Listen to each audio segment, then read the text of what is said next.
So ito nga pala mga master yung binubuo ko ngayon na pang power wall. Ito po ay 20 parallel, 3.2 volts bawat pack. So bali pag siniris mo yung 8 ay 24 volts 110 EH.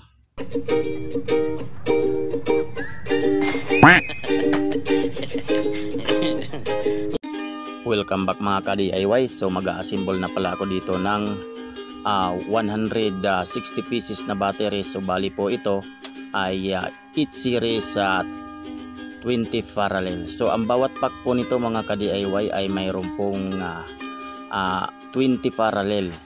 So ang capacity po ng bawat cells nito ay 5.5 EH. So bali ang bubuuhin po natin ngayon ay 8 pack po na may capacity. Ang bawat pack ay 110 EH, 3.2 volts. So pag isiniris nyo po ng 8 yan, ay ang kalalabasan po nyan ay 24 volts 110 EH. Yan po ay 32,700 mga ka-DIY.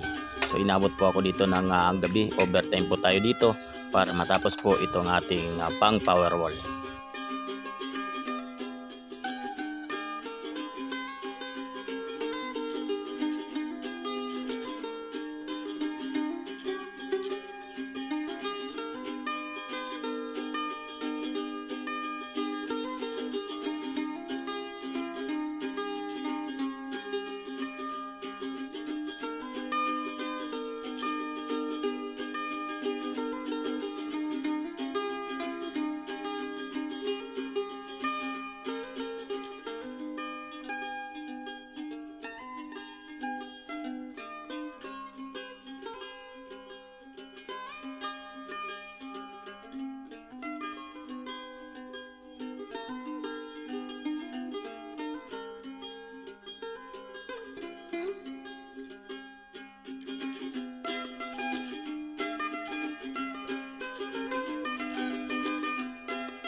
So yung mga ka-DIY, tapos na tayong magbuo nito. So bali yung ibang pack po nito mga ka-DIY ay nabuo ko na rin. So abangan nyo po yung susunod kong upload nito. I-install ko po ito kasama na po yung inverter at saka BMS at pati yung charge controller. Paki-like and share naman po mga ka-DIY, at kung bago ka pa lang sa channel ko, huwag kalimutan mag-follow para updated kayo sa ganitong upload na video. So paano mga master, hanggang sa muli mga ka-DIY.